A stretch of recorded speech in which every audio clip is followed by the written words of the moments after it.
દિવ્યા છે. બરોબર. મારું નામ દિવ્યા છે. પ્રગતિ બંગલોઝમાં અમે રહીએ છીએ પાસોદરા. શું માંગણી છે તમારી? અમારે રોડ રસ્તા બધું હતું, ગજેબો હતો, ગાર્ડન હતું. પછી હવે એસએમસી વાળા પાડવા આવે છે તો બિલ્ડર લોકો એમ કે છે એસએમસી વાળાને મળો, એસએમસી વાળા એમ કે છે બિલ્ડર લોકોને મળો. તો અમારે ક્યાં જવાનું નાના માણસોને? આ સોસાયટીને કેટલા વર્ષ થયા છે? સોસાયટીને 2 વર્ષ થયા છે. 2 વર્ષ થયા લોચામાં ચાલે છે. બધાએ પૈસા ભરી દીધા છે એટલે હવે બિલ્ડર હાથ ઊંચા કરી દે છે. અમે કાંઈ નહીં કરીએ. બાજુમાં રસ્તો આપે છે તો લેખિતમાં મંજૂરી નથી આપતા એટલે 2 મહિના પછી ઈ રસ્તો લઈએ એટલે અમારે તો નાઈ લેવાનું ને બધાને. નાના માણસોને હાલવાનું ક્યાં? અમારે કયા રોડે ચાલવાનું? એસએમસી વાળા આજે પાડવા આવ્યા હતા 60-70 લોકો. તો આ બિલ્ડર લોકોને ફોન કર્યો તો બિલ્ડર લોકો કોઈ ફોન રિસીવ નથી કરતા. કઈ બિલ્ડરો છે? જયેશભાઈ પીપળી, ભરતભાઈ પીપળી, ઘનશ્યામભાઈ. કયું ગ્રુપ છે? ભાવેશભાઈ, પ્રગતિ ગ્રુપ વાળા. બધા પ્રગતિ વિલાનો ગેટ કપાતમાં છે.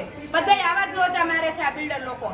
બિલ્ડર લોકો એસએમસી વાળાનું નામ દે, એસએમસી વાળા બિલ્ડર લોકોનું નામ દે છે. બધા મિલીભગત રહીમાં રાખે છે બંને. તમે અત્યારે રજૂઆત કરવા આવ્યા છો, શું જવાબ આપ્યો? અમે રજૂઆત કરવા આવ્યા છીએ, કોઈ જવાબ નથી આપતો. હાથ ઊંચા કરીને બેઠા છે. જો એ મોઢું સામું નથી જોતા. હવે શું માંગણી છે તમારી? શું અમે કરશો? અમારો બાજુમાં 30 ફૂટનો રોડ જોઈએ અને લેખિતમાં મંજૂરી જોઈએ. નહીતર એ લેખિતમાં મંજૂરી આપવા તૈયાર નથી. 2 મહિના પછી પાછા એસએમસી વાળા આવીને પાડી જાય તો અમારે શું કરવાનું? તો હવે તમે શું કરશો આગળ કાર્યવાહી આ લોકો પર? કેસ શરૂ છે ને અમારે ન્યાય જોઈએ છે. અમારો રોડ જોઈએ. બીજું આ લોકો તમને સપોર્ટ ન કરે તો આગળ તમે શું કરશો? સપોર્ટ અમને કરવો જ જોશે કારણ કે અમે બધા નાના માણસો છીએ, કોઈ મોટા નથી. ઈ આટલા મોટા મોટા આઈટી પાર્કના બધા બિઝનેસમેન બાંધીને બેસી જાય છે તો એનાથી નથી થતું શું? એ કઈથી અમારા મકાન લઈ લે, અમારા મકાન લઈ લે બધા અને અમને મકાનના પૈસા આપી દે. ચાલો તમારા ફેવર હોય કઈ નથી. અમને અમારો હક જોઈએ.